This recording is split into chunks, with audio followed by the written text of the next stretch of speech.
ഇതൊക്കെ നിങ്ങൾക്ക് എല്ലാവർക്കും അറിയാൻ തന്നെയാണ്. ഞാൻ തന്നെ ഇട്ടുണ്ട് റെസിപ്പിയൊക്കെ. വെള്ളരിക്ക നുറുക്കി വേവിക്കുക. ഒരു വിധം വേവായ മാങ്ങട്ടാൽ മതി. എന്തുടയരുത് വെള്ളരിക്ക. ഇന്നത്തെ സാരി മോച്ചമ്മിയുടെയാണ് കേട്ടോ. മോച്ചമ്മി കളക്ഷൻസ് ആണ്. ഞാൻ ഇപ്പോൾ പൊതുവേ മോച്ചമ്മിക്കാരുടെ സാരി നിറയെ എടുക്കാൻ തുടങ്ങിയിട്ടുണ്ട്. എന്ന് വെച്ചാൽ നല്ല പ്യുവർ കോട്ടൺ ആണ് വരുന്നത്. താരതമ്യേന പൈസ ഒത്തിരി കുറവുണ്ട്. അതിനേക്കാളൊക്കെ പൈസ കുറവ് എന്നുള്ളതിനേക്കാൾ കൂടുതൽ നല്ല പക്ക കോട്ടൺ എന്ന് പറഞ്ഞെടുക്കുന്ന സാരി നല്ല കോട്ടൺ തന്നെയാണ്. ചിലത് പറയാം നമ്മളിങ്ങനെ ഈ ഓൺലൈനിലൊക്കെ കണ്ടു കഴിഞ്ഞിട്ട് നമ്മൾ പോയി എടുക്കുമ്പോൾ ചിലത് കോട്ടൺ ആണെന്ന് വിചാരിച്ചിട്ട് നമ്മൾ അതിൻ്റെ അടിയിൽ കോട്ടൺ എന്നൊക്കെ എഴുതിയിട്ടുണ്ടാവും. ചിലപ്പോൾ ഇവിടെ വന്ന് നോക്കിയത് കോട്ടൺ ആവില്ല. അപ്പോൾ ഞാൻ വെള്ളരിക്ക ചെറുതാക്കി നുറുക്കി.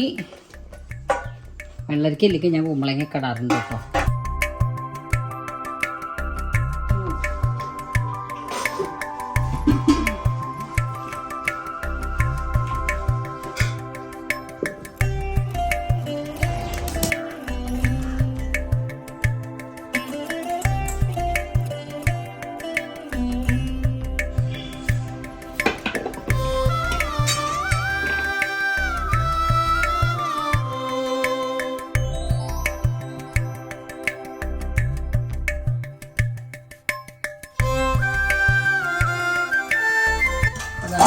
വെള്ളരിക്ക വെന്തു. ഈ മാങ്ങി വെള്ളമൊക്കെ കൂടി കൊണ്ട് ഒഴിക്കുക. ഇനി ആദ്യം മഞ്ഞപ്പൊടി ഒന്നും ഇടണ്ട.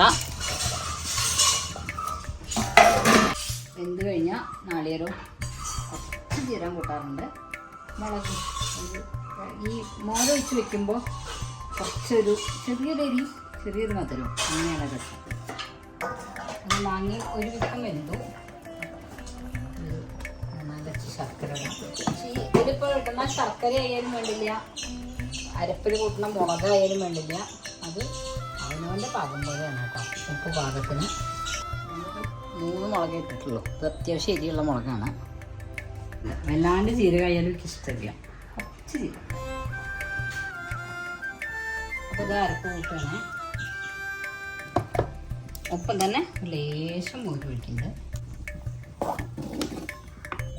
കരുവേപ്പില ഇട്ടു വാങ്ങി വയ്ക്കുകയാണ്.